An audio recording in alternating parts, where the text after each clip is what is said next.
Welcome, brothers and sisters. Welcome to a next live broadcast. Today, I had to do this, and we are continuing our journey and series at the same time, titled Cosmic Narcissism. And I highly recommend you to go to the first part of this series and also um, to listen to that because I am reading from Wes Penry's book, The Orion Book. And it is an interesting book. It is in actuality a compilation of all his work so far he has done. In this book, it is very well stated what cosmic narcissism is. And we are very trapped into cosmic narcissism. This cosmic narcissism has been created and founded by a fallen archangel known as Uriel slash Lucifer slash Enki. And it is about time that we get to see through everything that is going on, and that we get to the truth why we see such a rise of narcissism in this world. And more and more people are observing that they see rapidly changing many fellow brothers and sisters in becoming more narcissistic. So where does this come from? Well, in the coming series, I am going to read from this Orion book, and I will share what Wes Penry writes about what cosmic narcissism is.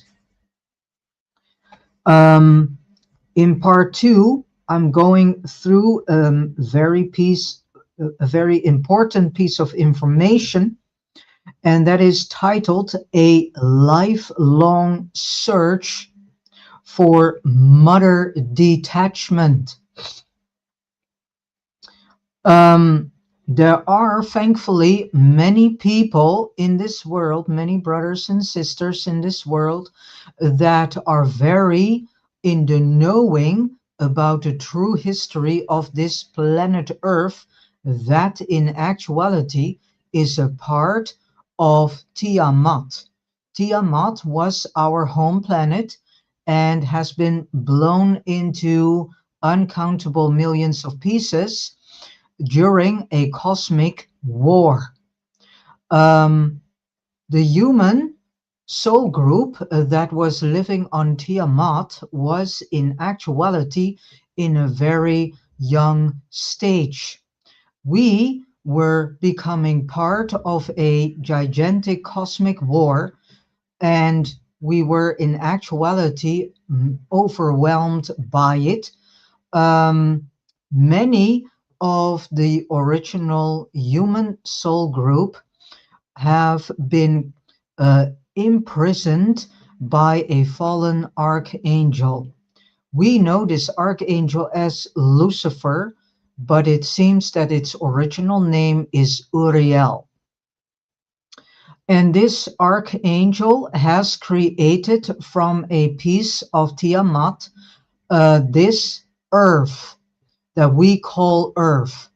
But this fallen archangel also has created an matrix construct on this earth to keep us from the human soul group that was created by the creatrix, the mother goddess Sophia, who has been tremendously suppressed by the ones whom are pulling the strings here on earth. And this suppression also came from this fallen archangel, whom we know as Lucifer.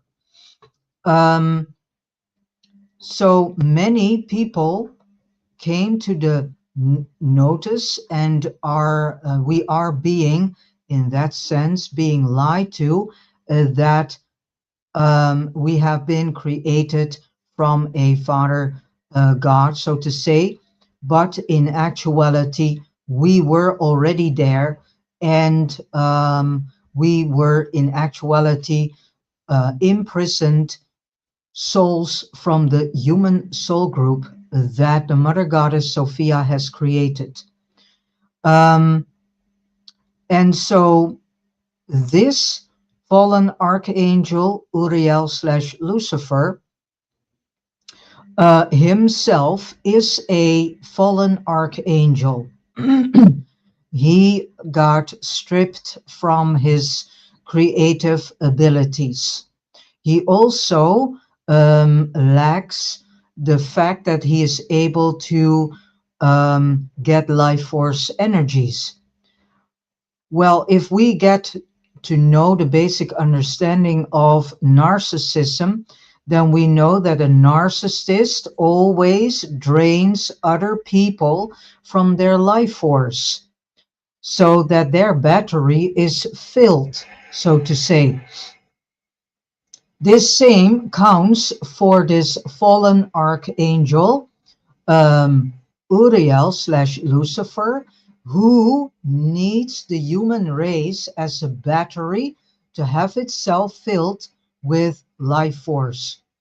But due to the fact that he also has been stripped from his creative abilities, he needs the human soul group more than ever to create for him his agenda, known as the um, great work of the ages.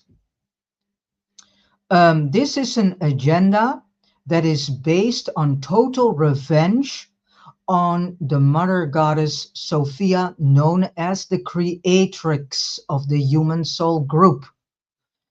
Therefore, this fallen archangel, Uriel slash Lucifer, has set up a plan in which he wants to abuse and misuse the human soul group as his cannon fodder, which means that he also wants to strip each and every human soul from their humanness and from their creative abilities, and to push us um, also into his technologies. What his eventual plan is to have each and every human soul forever entrapped in a digital prison in technology. And the bodies that then can be used as host bodies through which all those with him are able to travel, because they themselves, this fallen archangel, Uriel slash Lucifer himself, is in actuality a cyborg, because of the fact that he lost life force energies, he lost creative abilities, he came to the realization that he needed to do something to replace his uh, bioorganicness. There were some whom were able to invent a construct, a technological construct. And so, in actuality, the creator, the so-called creator of this world that calls itself God, is in actuality a fallen archangel that has become a cyborg himself. Also, all the cohorts that are working in togetherness with this fallen archangel Uriel slash Lucifer have also become cyborgs. They are the ones in togetherness that are pulling the strings here on earth and are dictating the human soul group into a direction that is absolutely destroying the human soul group in togetherness, and is a plan that is not in our best interest at all, as many things are not in our best interest in this world. So we need to wake up to the fact that we are um, in a cosmic narcissistic script, and we have been over the millennia, step by step, pulled into the mind of this fallen archangel. Yeah, and also into the minds of those whom are working with him, whom are known as overlords. Um, this is also what we see in a narcissistic relationship. When a person is for a far too long time in a narcissistic relationship, eventually that person gets more and more pulled into the mind of the narcissist. And so eventually does exactly what the narcissist wants that this person is and is doing. So it is in actuality obeying the narcissist and is literally living the narcissistic script. And I have to do something.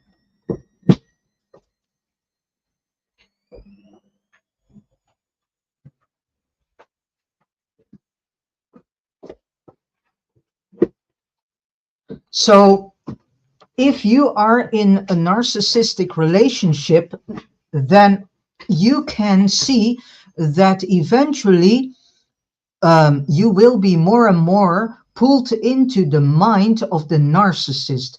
There are many people who can testify this, and there are a lot of testimonies on the internet to be found. I myself have experienced this too. And now we have to see that this is in actuality happening with us all on a cosmic level. I have presented, I think 2 weeks ago, a video in which I stated how we need to see narcissism on a micro level, so how it is developing in personal relationships, and have this seen also on a macro level, which is cosmic level. So again, in this series, I will go through the fundament of what cosmic narcissism is and how we are being pulled into a shared fantasy of this fallen archangel Uriel / Lucifer / Enki, who has presented itself to the human race as God the Father. But he's not the creator of the human soul group. He is just a fallen archangel. The creator of the human soul group is actually a creatrix, the divine feminine, the mother goddess Sophia. She is our creator. She has created the human soul group. And we have to remember this. We have to remember that she, Sophia, the divine feminine, the mother goddess, has created us. We also have to remember that once our world was in actuality located on Tiamat, not Earth. Earth is in actuality, a piece of it. So this is all what we need to remember. We need to remember whom we are and what our purpose is. The creatrix, the mother goddess Sophia, the divine feminine, has created the human soul group with a specific purpose. She gave us an experiment. This experiment was that we should develop as species compassion and love for one another. And as soon as we, as human soul group, would have accomplished this, she had then the idea and intention to set this experiment up in other on other worlds too, on other planets. So the next planet that she would create, she would have this experiment again done by then a different, by herself created species, to see how they develop compassion and empathy and love for one another. So this is in actuality what we are about to do. But due to interference, we started a long time ago to walk a path that got fragmented and splintered. And so we started to walk a path on our own. We became individualistic. Instead of working as a human soul group, working as a soul group in togetherness, we started to, to create our own way of living. But that's all for a later moment. Let's start with the subtopic that gives another picture of cosmic narcissism. So let us continue with the second part of this series. The subtopic is a lifelong search for mother detachment. And I had to bring this introduction first. So let us dig even deeper into the mindset of a narcissist, something extremely necessary if we want to understand this archangel, this fallen archangel, Uriel slash Lucifer slash En.ki, known as Enki, whom we will discuss in the next chapter. So earlier in this chapter, we discussed the important two periods in a child's life when they need to separate from their mother to become a healthy adult individual. So it happens in two stages. The time around 6 and 18 months old and during adolescence.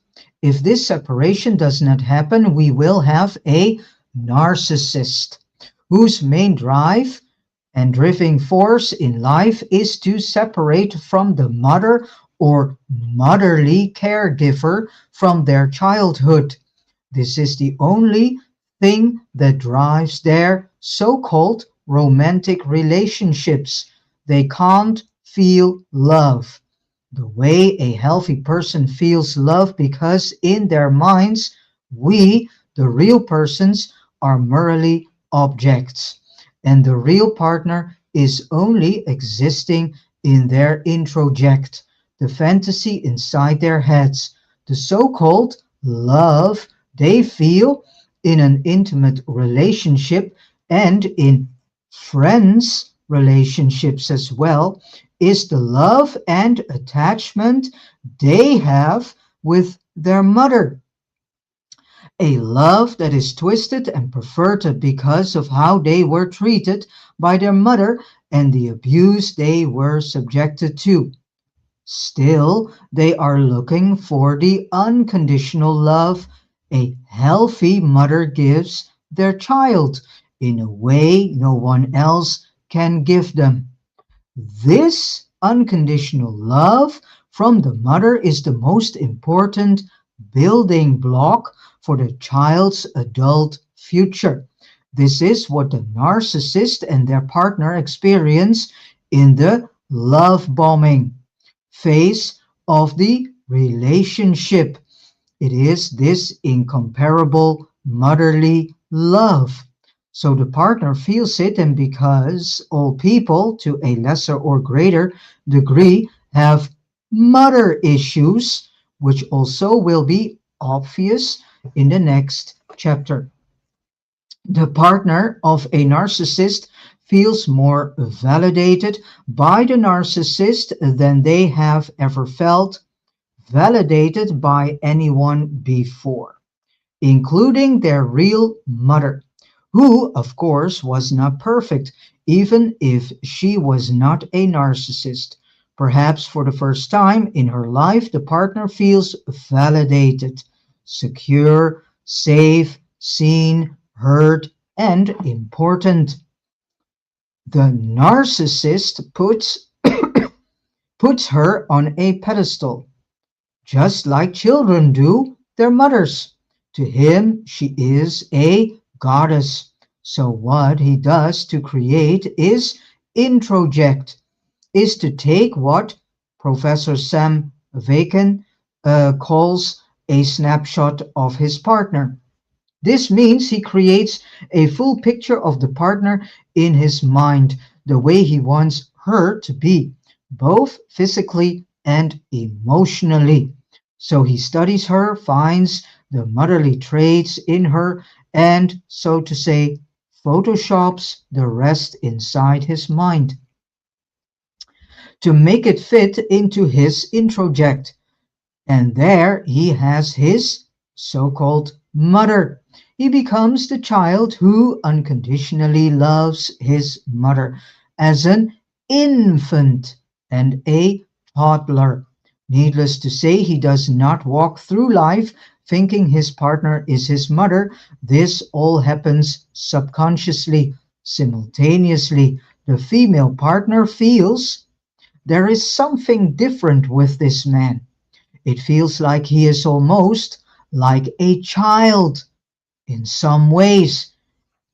And though he might appear secure, assertive, and attentive, there is also something childlike with him. And her mother instincts surfaces. She feels she needs to take care of him, like a mother takes care of her child. It works the same way with men. They feel the parental instinct to help if the narcissist is a woman, not until much later in the relationship might she realize that the man she married is actually a child who throws tantrums and acts like a little child. She would be perfectly correct because a narcissist never becomes an adult. He is stuck in time when he created his false self. So a crucial part of him never developed into an adult individual. So remember, we discussed how the real self got hidden deep inside the mind of the false self. When things in his life become too traumatic, this little child surfaces and now throws tantrums in the narcissist's adulthood. So the narcissist starts his new relationship subconsciously using his partner as a surrogate mother to be able to eventually separate from her. Females, to him, represent his mother. So what I just described is a healthy relationship between a mother and her child. Um, oh, wait a minute. To recap, in their mind, in the mind of a narcissist,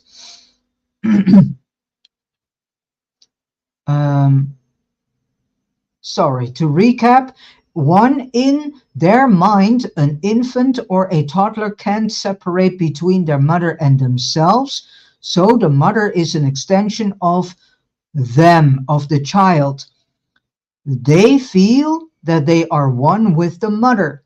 And then two, at the age between 6 and 18 months, the child devalues the mother. They get annoyed with her and wants to separate from her. So the child starts exploring things on their own. And in these moments, the child realizes that they are a separate entity from their mother. This is a big moment in a child's life. The mother lets the child explore and come back to her when they feel unsafe. So what I just described is a healthy relationship between a mother and her child. The narcissist subconsciously plays out this pattern over and over throughout his entire life in relationship after relationship. And it works like this. In the beginning of the intimate relationship with a partner, he bathes her with unconditional love. He gets the same back from her in response to his intense love bombing. Now, the narcissist is now an infant and he is becoming one with his partner. The partner, whether the partner is a woman or a man, becomes the mother or the nurturer. During the love bombing phase, the roles shift. Sometimes the narcissist is the child and the partner the mother, and other times the narcissist is the mother and the partner is the child. And thus it goes in circles. This is also called shared fantasy. When the love bombing phase is over, it's time to devalue the partner like he did with his mother as a toddler when he wanted to go out and explore. In this phase, the narcissist often becomes promiscuous and have affairs. He gets annoyed with his intimate partner like he did with his mother when she didn't let him go and explore and wants to have little to do with her on an intimate level. At first he may devalue her and then become nicer again. It is an on and off relationship, just like a toddler will devalue the mother and then love her again. In other words, the narcissist never sees his partner the way she truly is. He only sees the picture he has in his mind. It doesn't matter how much the partner tries. So the next step for the narcissist would be to discard the intimate partner. He prepares to leave her, just like the toddler leaves the mother to go out and explore. This was exactly the critical moment in the narcissist's childhood when he was not allowed to do this. So this becomes a critical and important moment in the adult narcissist's relationship too. This time, um, exploration could mean to explore sex with other women behind his partner's back, while accusing his partner, who is not unfaithful, to have affairs. He projects his own unethical behavior onto the partner so he can feel better and to take the attention away from his own misbehavior.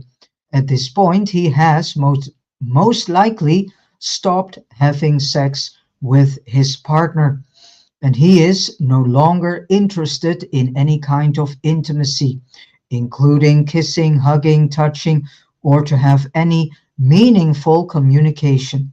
At the very least, The communication is completely on his terms, and he devalues any original thoughts his partner may have that either contradicts his own thoughts or are more profound than his own grandiose thinking. Remember, he considers himself being the most intelligent person around, and he never makes mistakes and always knows best. He is a child in his obstinate phase of development. This child is throwing fits to get what he or she wants. When the time is right, from the narcissist's point of view, he leaves or divorces his partner. Usually, he leaves his relationship as destructively as possible, leaving his partner confused, devastated, and having lost all sense of self-confidence, and having been brainwashed by the narcissist for a long time. The partner thinks she is the reason for most of the bad things that happened in the relationship, when in fact she might have tried her very best to make it work. She has merely become a shadow of her former self. So when the narcissist leaves his partner, he has thus detached from his mother, just like it should have been in his childhood. For a while, he may feel good about himself, having finally detached. But of course, it won't last for long, because his partner was not his real mother, but just a fantasy mother in his introject, in his mind. Therefore, he will soon feel miserable again and seeks out a new partner, if he hadn't already in his infidelity stage before discarding the old. Thus, the cycle starts all over again: love bombing, devaluation, and discard. In this manner, the narcissist goes from relationship to relationship, but of course, he or she never gets detached. It is too late.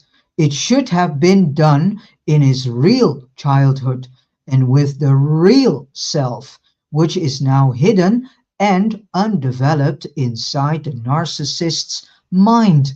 Sometimes, if the narcissist doesn't find a new source of supply and a new mother figure, he might want to go back to a former intimate partner to start all over, to once again detach from her, to finish off this detachment from his mother that he could not fulfill when he was a toddler.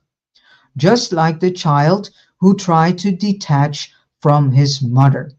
The narcissist now feels unsafe and wants to go back to his mother for comfort, i.e., to his ex-partner.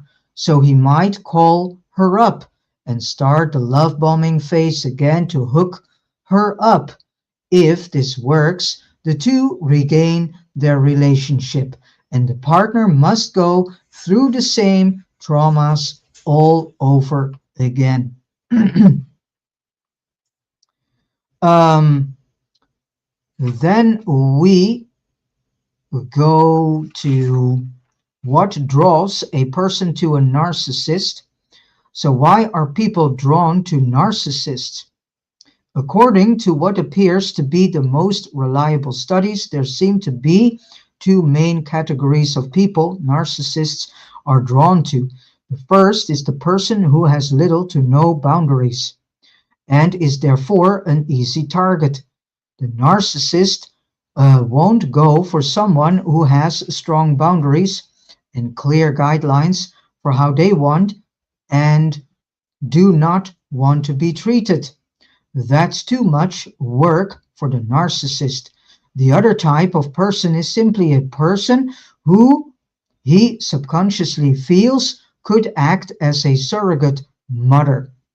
Also, it is being stated that narcissists also search for empathic people because they are indeed very nurturing people. Usually, these two personalities overlap. Um, As discussed, a narcissist can be both male and female, so therefore the reader can exchange he for she in all of what we discuss. However, you might ask yourself how a female narcissist will choose a male partner if she wants to separate from her mother. So studies show that it doesn't matter. Even if the female narcissist is heterosexual, she will subconsciously look at her male partner as her mother anyway. It should also be noted that the same dynamics apply in homosexual relationships or in any other relationship as well. It has little to do with genders. It's all about separating from the mother. Another aspect of this is the female who looks for a wild man, even a dangerous man in some ways, because she wants to tame him.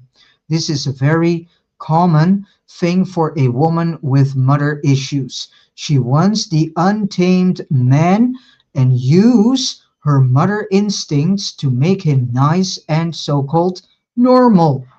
Unfortunately, with this mindset, she often finds herself falling prey to a narcissist, or rather a psychopath who will not conform. So then she is stuck in a very abusive relationship. Where in all this does the father come into the picture? In the past, it was assumed that a mother or a father could create a narcissistic child if the parent was very abusive. Well, this has showed to be incorrect. A narcissist is always created from not having been allowed by the mother to separate from her in his or her toddler stage and or during adolescence. Therefore, the father is not the cause. The father's role, according to Sam Vakin, renowned professor of psychology, referring to scientific studies, becomes important later in a child's life. So he is the one who teaches the child about life and how things work. Of course, if the child is a girl, it is the mother who teaches her the more female traits. Either way, the father becomes important later in life than the mother. Therefore, the relationship between mother and child is crucial for the child's development. And so I have heard mothers say they knew they did not have motherly instincts already before they decided to get pregnant. This is frustrating to hear because these mothers should not have had children in the first place because they will raise very traumatized children. Mothers like those are very selfish. Usually the same mothers want little girls that they can dress up, and that's what drives them to have children, so that they can play out their fantasies over the back of their children. This is narcissistic because the child becomes an extension of the mother and thus an object.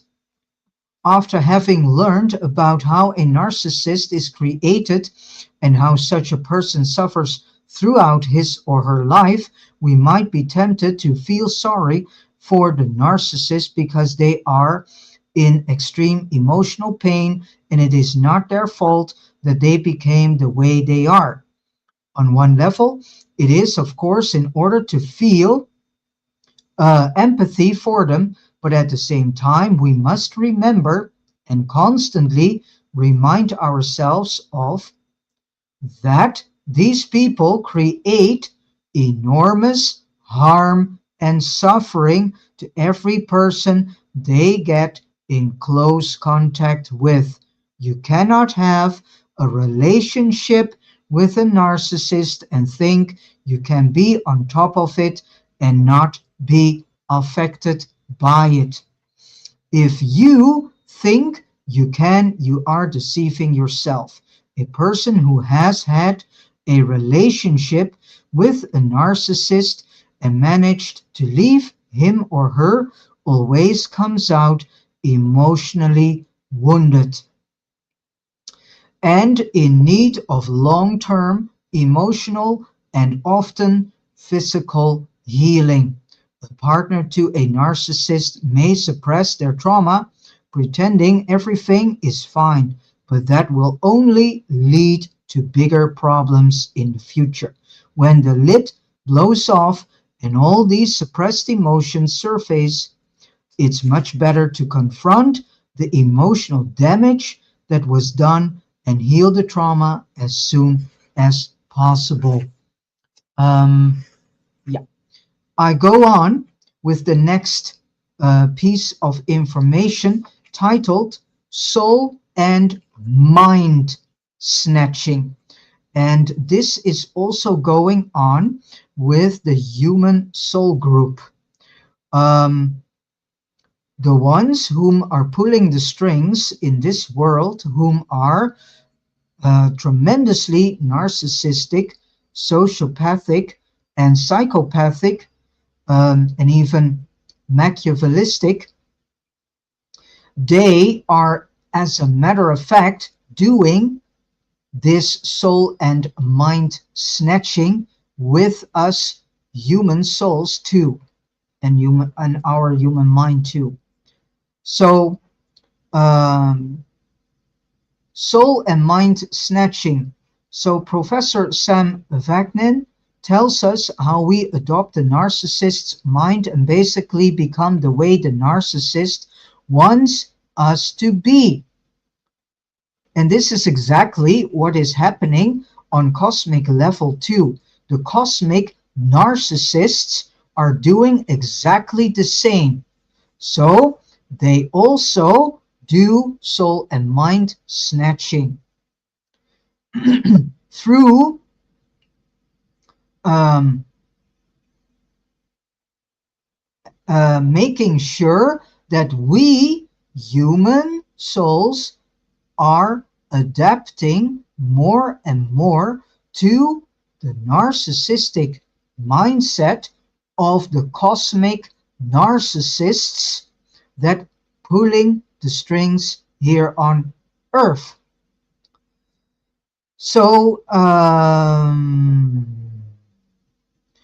basically become the way the narcissist wants us to be, comma, corresponding to his introject. This will, of course, not happen instantly, but over time in an intimate or friend relationship. Most of us have heard and thrown about the quote from Carlos Castaneda on how the gods gave us their minds. I have mentioned this on several occasions in my writings, and we will dig deeper into this in the next chapter as well. The most baffling thing is that this quote must be taken literally, which I think will be obvious after you are done with this book titled The Orion Book. And please buy this book and start reading this book yourselves. It is a very well written, easy to read book and loaded with very interesting information. I now want to get to the most important part of this chapter, which is how we adopt the narcissist's mind. If you want a more expanded explanation how this works, then go to Professor Sam Vaknin. He has recently released several videos about this subject, emphasizing how important it is for a narcissist's target to know this. He stresses that if someone tries to heal from narcissistic abuse without knowing the following information, he or she will not heal. It's that important, and I agree with him. So a video to start with, which will probably blow your mind, is called Narcissism, Why You Can't Get Over Them. And it is from Sam Vaknin or Vaknin. It is essential to know this information for our well-being, but also to safely leave this matrix. So that is why I present this to you. This is the main reason also why I am reading this to you, because we need to get a deeper understanding of how we are being trapped into this cosmic narcissism. And the soon we get this understanding, we can free ourselves from it. And by doing so, we create holes in the matrix. And this matrix is also in us. And so because of this, this matrix starts to get depleted. And it is this depletion that will make the entire construct eventually become more weak.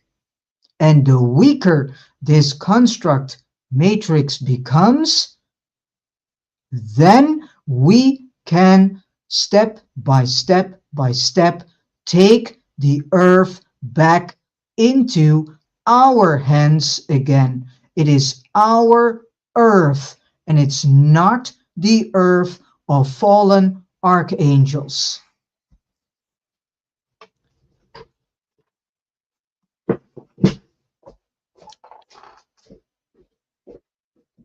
You want to come in, sweetie? Good girl. Yeah. You're crazy girl. So that is why I'm reading this to you, because we need to get this understanding. So I'm very thankful for the fact that there are so many people out there presenting content about narcissism. And I know that you have to be careful also, because not everyone that presents a video about narcissism is a really, a trustworthy source, so to say. All right. It is essential to know this information for our well-being, but also to safely leave the matrix. So I highly recommend you watch it in addition to what I now have to say, even if you consider yourself free from narcissistic abuse.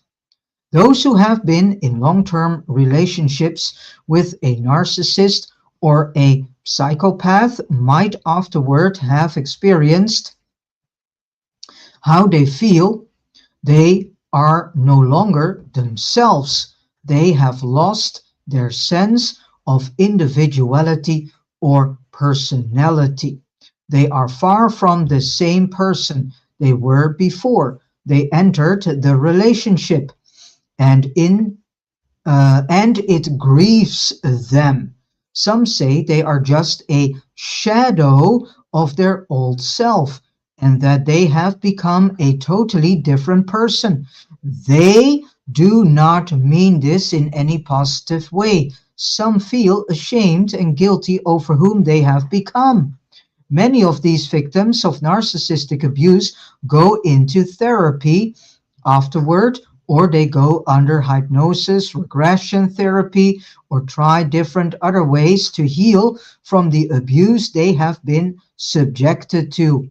Some methods seem to help for a while, but it does not make them feel much better on long term. The trauma lingers and they carry their baggage with them into the next relationship.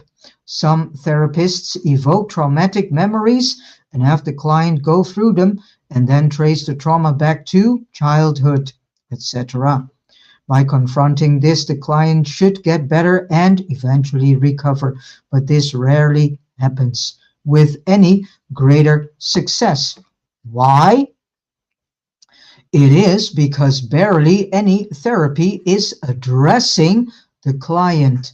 It is addressing the narcissist within the client whom they have adopted through manipulation, projection, false accusations, verbal, sometimes physical abuse, and other derogatory statements and behavior toward their partner, so-called gaslighting.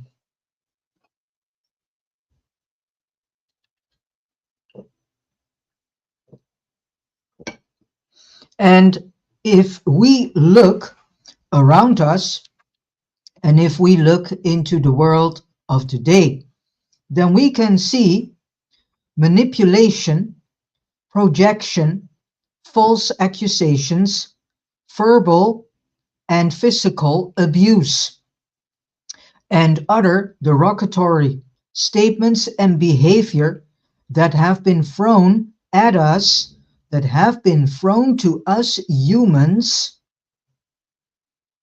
done by these fallen archangels and their other cohorts known as overlords. They are all projecting onto us. They are accusing us constantly. They are projecting their fears on us. They are projecting every single thing that they feel in themselves. Even their emptiness is projected onto us. They are manipulating us. They are controlling us. Control is also something that happens in a personal narcissistic relationship. The narcissistic partner is constantly controlling the supply, object, living battery. Because, lovely brothers and sisters, we human beings, human souls, we are the living and walking and talking batteries for this group of fallen archangels and their cohorts known as overlords, and all those whom are working with them. So I continue. It has showed that the longer a person stays in a narcissistic relationship, the more likely they adopt the narcissist's manipulative mind. And this is exactly what we, whom are in a far too long relationship with these fallen archangels, we have more and more adopted their manipulative mindset. So that is why we see so many humans using manipulation. Is it part of the human soul? I don't think so. It has become part of the human soul due to the fact that we are, for a far too long time in this trauma bond between us And this tremendous group of fallen archangels and the overlords that are pulling the strings here on earth. Then Wes Penry says here, forgive me if I become repetitive here, but this is so important and needs to sink in. So let's say person X is the narcissist and person Z is the partner. The two decide to have a romantic relationship. And so in the beginning, everything is wonderful. And X projects unconditional love to Z, who finds it amazing. Then the devaluation phase starts. So X has his introject of Z being his mother, including how she should look and behave. It's an idealization, a fantasy in X, his mind. At first, Z has no problem adjusting to this fantasy because amidst all the love bombing, admiration, affirmations, gifts, and compliments, she feels ecstatic and goes along with it. Although it's just a fantasy and not the way Z is as a person, but sometimes it is the way she wants to be. So this is the first stage of Z creating her own false self in her mind. And in actuality, we can say and conclude that if we look into this world, we see many fellow brothers and sisters operating from their false self. She becomes X's mother, the perfect female, put on a pedestal by the narcissist, and as we discussed earlier, and sometimes she becomes the child. Beside the abuse and manipulation of Z to create this false self, not much else happens in the love bombing phase other than Z adopting to the narcissist's introject slash fantasy. And so the narcissist, person X, is satisfied. So, however, sooner or later, Z starts showing more of her genuine traits, which do not correspond with the narcissist's introject. So he starts devaluing her and verbally abuse her, overtly or covertly. He uses all the tools in his arsenal, and examples of those tools are listed a few paragraphs above. Z gets confused over the abrupt change in her partner, which is a narcissist, and he might even stop having sex with her.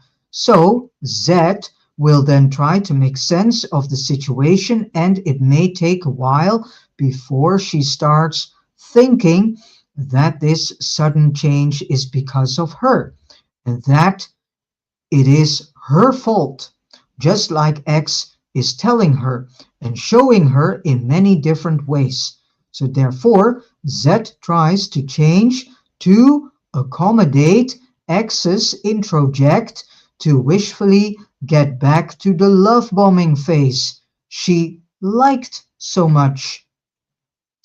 But it doesn't happen, so she continues trying to regain that first time period, consciously and or subconsciously. Another reason Z might adjust her thoughts and behavior in line with how her narcissistic partner wants her to be is because he might be verbally or physically abusive, and she's afraid of him, and she is afraid to leave him. Horrified, he will hurt her in some ways. Take her money, talk badly about her to her friends, call her boss, lie about her. There could be many reasons for her to stay out of fear, But the bottom line is she wants back what they had in the beginning. And so she takes all this abuse.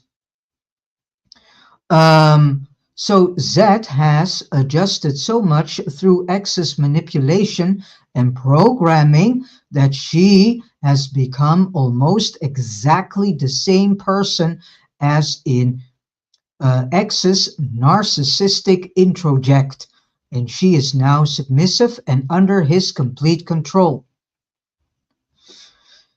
This is also what we see on cosmic level. This is also something we see being outplayed in society all over the world, which is the narcissist's goal.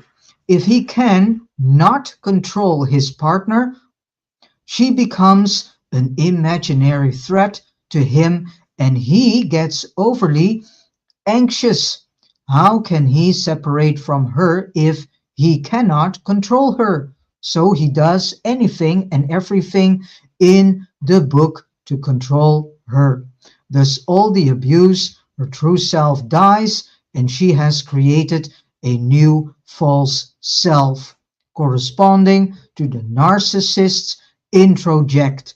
And this, lovely brothers and sisters, is exactly what is being rolled out all over this planet. What the plan is indeed that each and every human being eventually becomes exactly what the cosmic narcissists wants us to be. That is why they have set up behavioral programmings. That is also why they have beta tested this through such a plan as MK Ultra, which has been rolled out all over the world right now. The name, the term MK Ultra does not exist anymore, but it doesn't mean that it's not there. It is still there. It is still in work. This is also why we see so many people from operating from a false self, because the plan is that eventually the real self in us dies. This is the ultimate plan that the cosmic narcissists have with us. They want our true self completely died off and that we are operating only from our false self. And that we fit completely into the cosmic narcissists, their introject. Hence, the two live in a shared fantasy. So, with this said, on cosmic level and so on societal level, we as human soul group have now come into this shared fantasy with the cosmic narcissists that are pulling the strings here on earth and are trying to manipulate and control us in so many thinkable and unthinkable ways. And all these programmings that are based on changing our behavior, which we could see being rolled out in 2020. 2020 was also a test done by these cosmic narcissists to see the percentage of humans who indeed were in alignment with the narcissistic storyline and whom were blindly following the instructions of the narcissistic storyline that was rolled out in 2020. And they also could see who was not buying into this trap that was set up for the human soul group.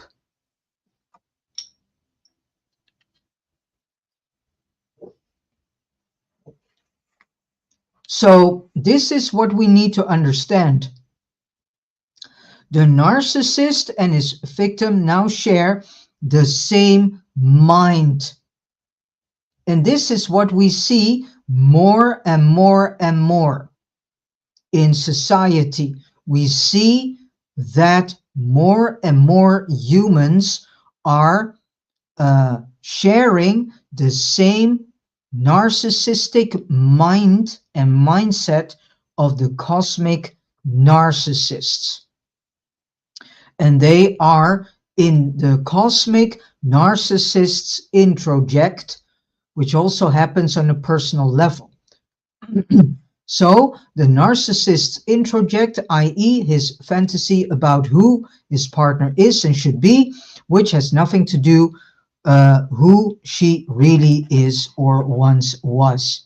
By then, Z has been overtaken by the narcissist's mind, i.e. his fantasy of her.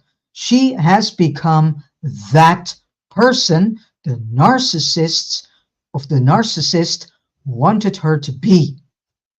Many people subjected to the same narcissistic psychopathic treatment as Z stay in their relationship until the narcissist either discards her or they stay for life in the few cases where the narcissist doesn't get to the discard phase in the relationship and dies before that happens.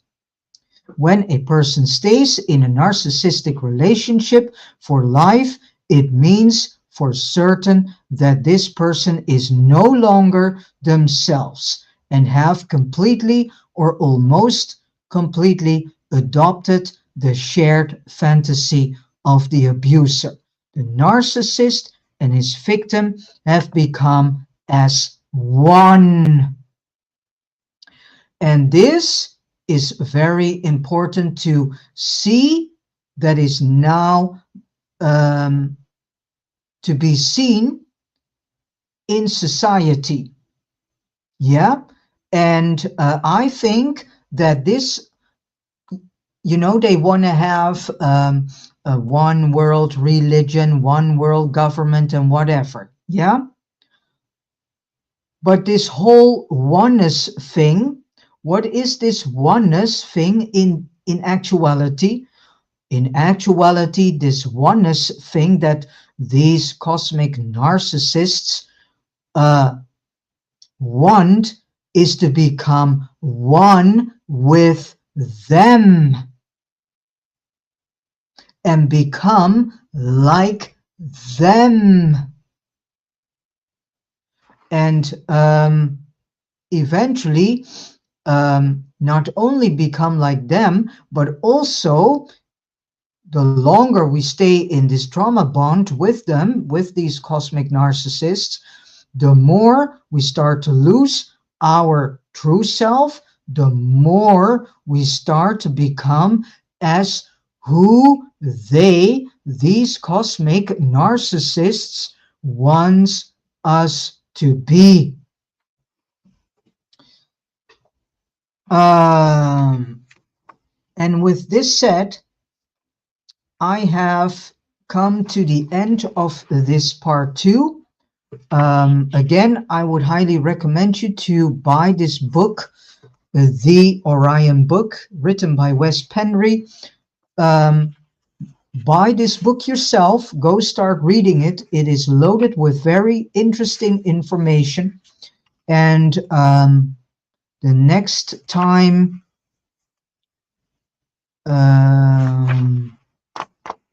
I will probably go into chapter 10, which is titled Inside an Archangel's Mind. All right. I want to thank you for listening. Thank you for tapping in. Thank you for also sharing this video, and please share this information with a lot of fellow brothers and sisters. It is of great, great, great, great, great importance that we start to unravel what is truly going on in this world and what the real situation is that we are in. The rest that happens in this world is nothing more than just distraction and nothing more than Hegelian dialect. So don't take the things really as they are presented in this world. There is more to it. All right, thank you so much for listening, and let us listen to a beautiful song of Ben Sound known as, of title better said, Echoes from the Past. I'll see you next with a next reading, and have a good weekend. Joyful day. See you next week.